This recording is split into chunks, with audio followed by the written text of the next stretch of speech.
부활에 대한 메시지가 주일 설교 메시지인데요.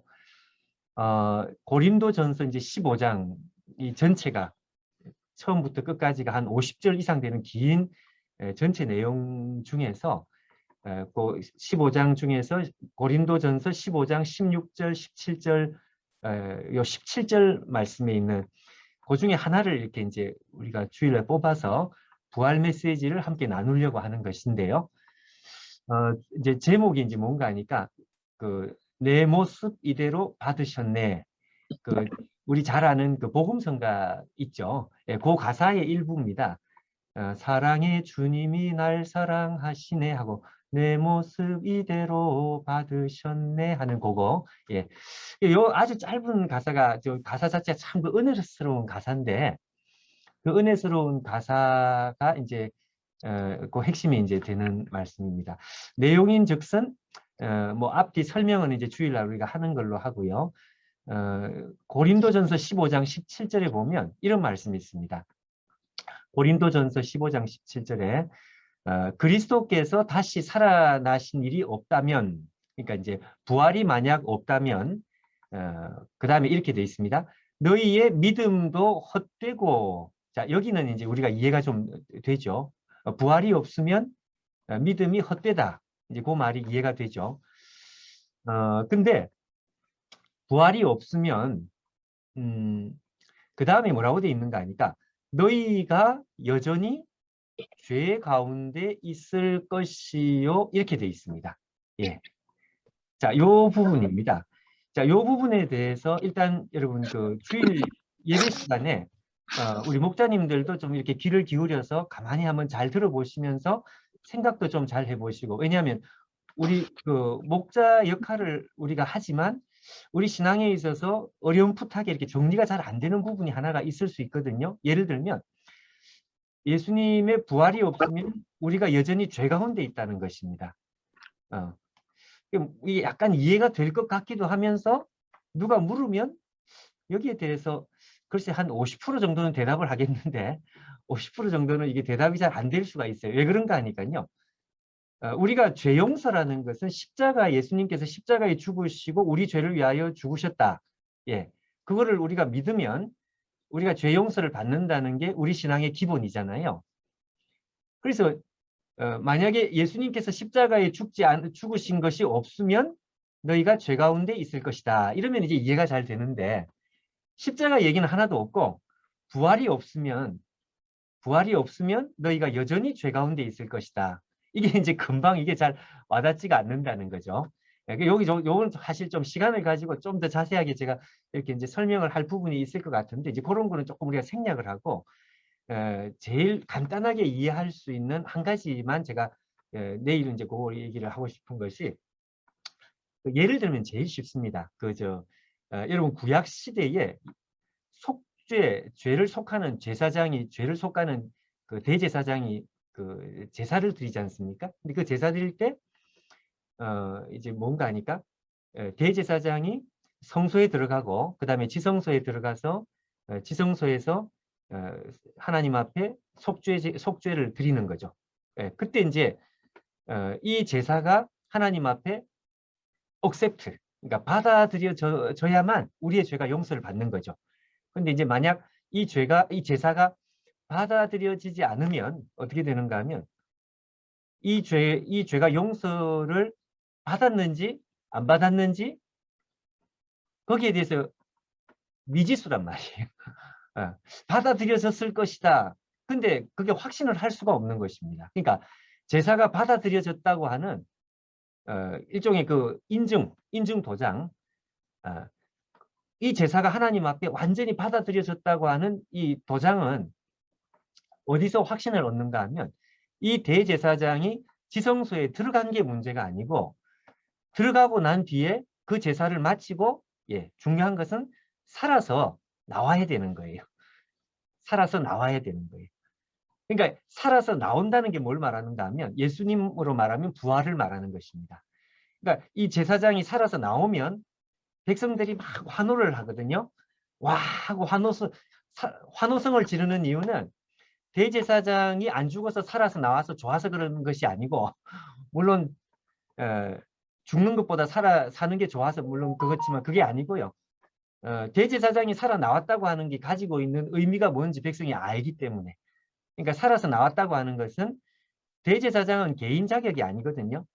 모든 백성들을 대표해서 갔기 때문에. 그러니까 대제사장이 나왔다는 것은 이 제사를 하나님께서 받으셨구나. 하나님께서 억셉하셨구나. 그러니까 억셉했다는 말은 내 죄를 하나님께서 용서하셨구나. 다른 말로 하면 하나님께서 나 같은 사람도 대제사장과 함께 받아주셨구나.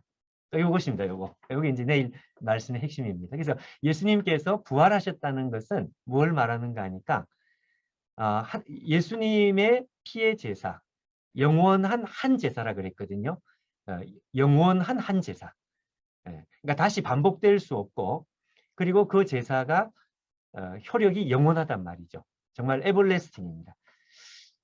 근데 그 영원한 한 제사가 하나님 앞에 드려진 것까지는 좋았는데 이게 받아들여졌는지 안 받아들여졌는지 여기에 대해서 확신이 필요한데요.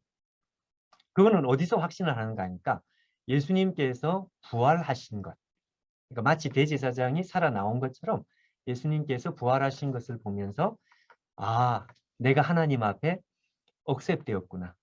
받아들여졌구나. 그러니까 여기서 만약 그리스도께서 부활을 안 했으면 너희가 여전히 죄 가운데 있을 것이다 하는 말인지 그 말입니다. 자, 그래서 여러분 이제 결론, 내일 설교의 결론. 예수님의 부활을 우리가 이렇게 묵상을 하면서 우리가 많은 생각을 할 것입니다. 천국에 대한 소망도 있을 것이고 또 예수님의 부활에 대해서 온 하나님 나라의 정말 그 새로운 하여튼 많은 우리가 묵상할 제목들이 있지만 그중에 내일 우리가 묵상하는 부활 소식의 묵상의 핵심은 뭔가 하니까요. 예수님의 부활을 우리가 이렇게 보면서 하나님께서 나를 받으셨는데 내 모습 이대로 우리 고난주간에 닷새 동안 들은 말씀처럼 부족하면 부족한 대로 내가 죄인이면 죄인인 대로 내가 하나님 앞에 받아들여졌다 이거죠. 하나님께서 나를 받으셨어요. 그래서 내가 아예 그냥 저 가사 자체를 나를 받으신 정도가 아니라 내 모습 이대로 받으셨네.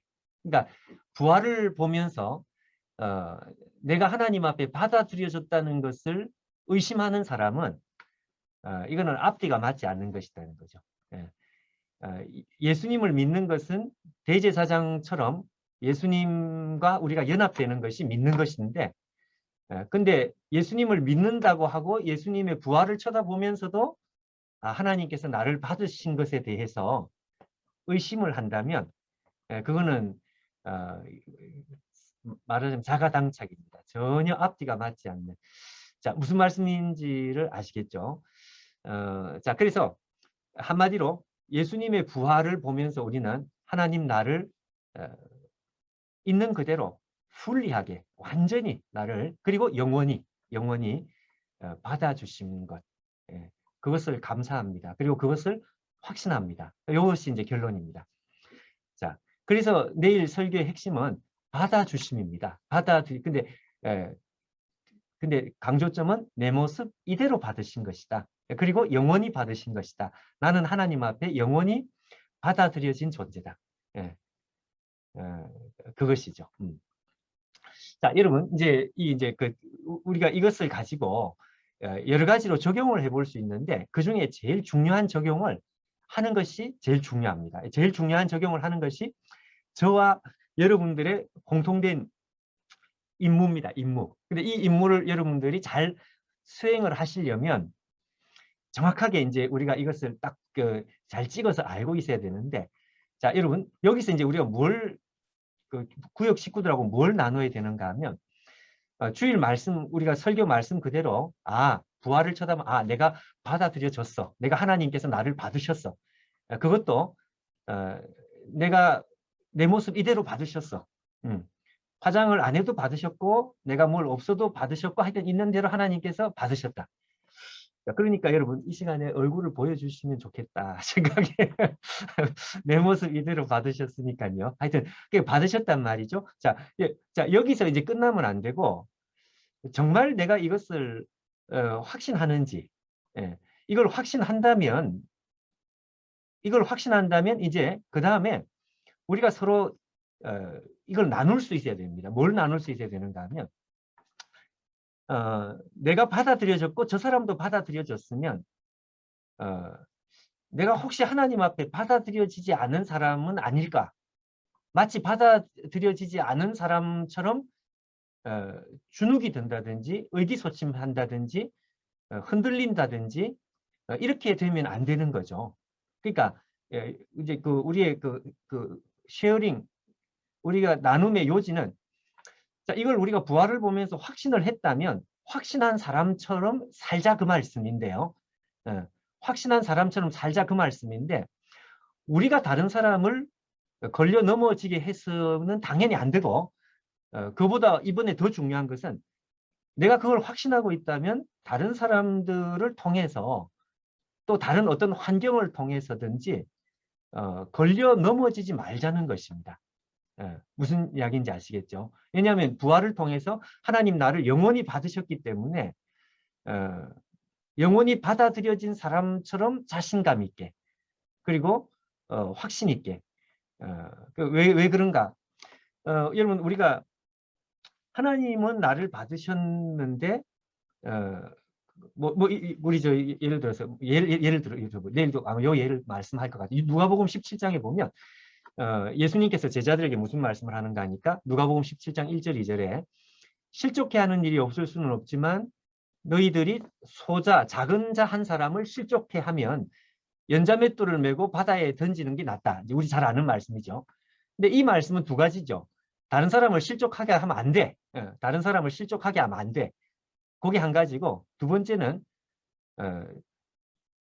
다른 사람들로부터 실족해 하는 공격을 받아도 너희들도 걸려 넘어지면 안 돼 그 말입니다. 그러니까 우리도 걸려 넘어지면 안 된다는 거예요. 그러니까 누군가가 나에게 열등감을 조장하는 말을 했다든지 상처를 주는 말을 했다든지 이렇게 해도 그렇게 해도 어떻게 우리가 넘어지지 말라는 것입니다. 그러니까 다른 사람을 걸려 넘어지게 하는 것도 나쁜 것이지만 그것만 나쁜 게 아니고 내가 걸려 넘어지는 것도 나쁜 거라는 거죠. 그래서 우리가 그러니까 예수님 말씀한 대로 실족해 하는 일이 없을 수는 없으나 이렇게 되어 있습니다. 그러니까 여러분, 앞으로도 교회 안에서도 예수님 올 때까지 하여튼 다른 사람을 걸려 넘어지게 하는 말이든지 무슨 뭐든지 그게 끝까지 있을 거예요. 그러면 우리가 걸려 넘어져서 그냥 늘 울고 징징거리고 그렇게 하면 예수님 좋아하시겠느냐는 거죠. 그래서 걸려 넘어지지 말라는 것입니다. 다른 사람이 무슨 말을 해도. 그런데 중요한 것은 걸려 넘어지지 말아야 되는데 그 걸려 넘어지지